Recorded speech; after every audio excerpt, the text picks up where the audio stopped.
ओम गण गणपते नमो नमः। श्रीमद्भागवत महापुराण सप्तम स्कंध अतम नवम अध्याय। प्रहलाद जी के द्वारा श्री नरसिंह भगवान की स्तुति। नारद वाचा एवं सुरादया सर्वे ब्रह्म रुद्र पुरुषरा नौपुत्र मशक कन्या सुरुभम सुधरा सदम। नारद जी कहते हैं, इस प्रकार ब्रह्मा शंकर आदि सभी देवगण नरसिंह भगवान के क्रोध वेश को शांत न कर सके और न उसके पास जा सके। किसी को उनका ओर छोर नहीं दिखता था। देवताओं ने उन्हें शांत करने के लिए स्वयं लक्ष्मी जी को भेजा। उन्होंने जाकर जब नरसिंह भगवान का महान अद्भुत देखा, तब भयवश वह भी उनके पास न जा सके। उनका ऐसा अनूठा रूप न कभी देखा था, न कभी सुना था। तब ब्रह्मा जी ने अपने पास करे प्रहलाद को यह कहकर भेजा, तुम्हारे पिताजी ही तो भगवान जी कुपित हुए। अब तुम ही उनके पास जाकर उन्हें शांत करो। भगवान के परम प्रेमी प्रहलाद जो आज्ञा कहकर उसके धीरे से भगवान के पास जाकर हाथ जोड़कर पृथ्वी पर साष्टांग लौट गए। नरसिंह भगवान ने देखा कि नन्हा सा बालक मेरे चरणों के पास पड़ा हुआ है। उनका हृदय दया से भरा। उन्होंने प्रहलाद को उठाकर उनके सिर पर अपना वह कर कमल रख दिया, जो काल सर्प से भयभीत पुरुषों को अभयदान करने वाला है। भगवान के कर कमलों का स्पर्श होते हैं उनके बचे कुछ अशुभ संस्कार भी झड़ गए। तत्काल उन्हें परम तत्व का साक्षात्कार हो गया। उन्होंने बड़े प्रेम और आनंद में मग्न होकर भगवान के चरण कमलों को अपने हृदय में धारण किया। उसी समय उनका सारा शरीर पुलकित हो गया। हृदय में प्रेम की धारा प्रवाहित होने लगी और नेत्र से आनंद अश्रु झरने लगे।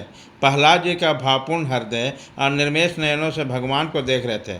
भाव समाधि में स्वयं एकाग्र हुए मन को द्वारा उन्होंने भगवान के गुणों का चिंतन करते हुए प्रेमागत वाणी से स्तुति की।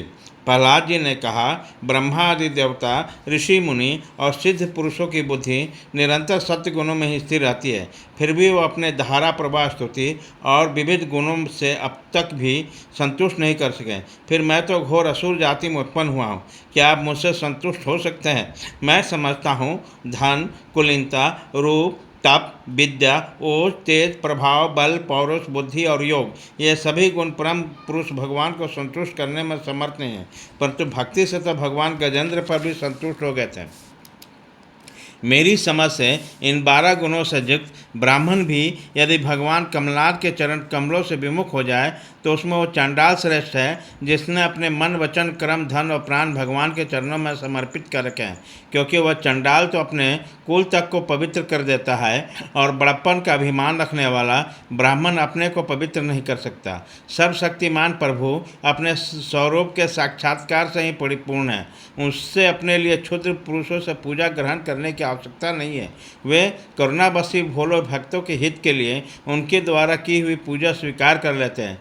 जैसे अपने मुख का सौंदर्य दर्पण में दिखने वाले प्रतिबिंब को सुंदर बना देता है, वैसे ही भक्त भगवान के प्रति जो जो सम्मान प्रकट करता है वह उसे ही प्राप्त होता है। इसलिए सर्वथा अयोग्य और अनाधिकारी होने पर भी मैं बिना किसी शंका के अपने बुद्धि के अनुसार सब प्रकार से भगवान की महिमा का वर्णन कर रहा हूँ।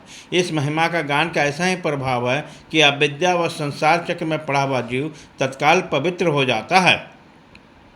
भगवान आप सत्यगुणों के आश्रय हैं। ये ब्रह्मा आदि सभी देवता आपके आज्ञाकारी भक्त हैं। ये हम दैत्यों की तरह आपसे द्वेष नहीं करते हैं। प्रभो, आप बड़े बड़े सुंदर अवतार ग्रहण करके इस जगत के कल्याण और अभ्युदय के लिए तथा उसे आनंदमय की प्राप्ति कराने के लिए अनेक प्रकार की लीलाएं करते हैं। जिस असुर को मारने के लिए आपने क्रोध किया था वह मारा जा चुका है। अब आप अपना क्रोध शांत कीजिए। जैसे बिच्छू और सांप की मृत्यु से सज्जन भी सुखी होते हैं, वैसे दैत्य के संहार से सभी लोगों को बड़ा सुख मिला है। यह अब सब आपके शांत स्वरूप को दर्शन की बाट दोहरा। नरसिंह देव, भय से मुक्त होने के लिए भक्तजन आपके इसी रूप का स्मरण करेंगे। परमात्मन, आपका मुख बड़ा भयावना है। आपकी जीभ लपलपा रही है, आंखें सूर्य के समान हैं, भौवें चढ़ी हुई है, बड़ी पैने दाढ़ी है, आंटों की माला, खून से लथपथ गर्दन के बाल, बरछे की तरह सीधे खड़े कान और दिग्गज को भी भयभीत कर देने वाला सिंहनाद एवं शत्रुओं को फाड़ डालने वाला आपकी नमी को देखकर मैं तनिक भी भयभीत नहीं हुआ। दीन बंधु, मैं भयभीत हूँ तो केवल इस असिंग और उग्र संसार चक्र में पिसने से मैं अपने कर्म पासों में बंधकर इन भयंकर जंतुओं के बीच में डाल दिया गया हूँ। मेरे स्वामी, आप प्रसन्न होकर मुझे कब अपने उन चरण कमलों में बुलाएंगे जो समस्त जीवों के एकमात्र शरण और मोक्ष स्वरूप है।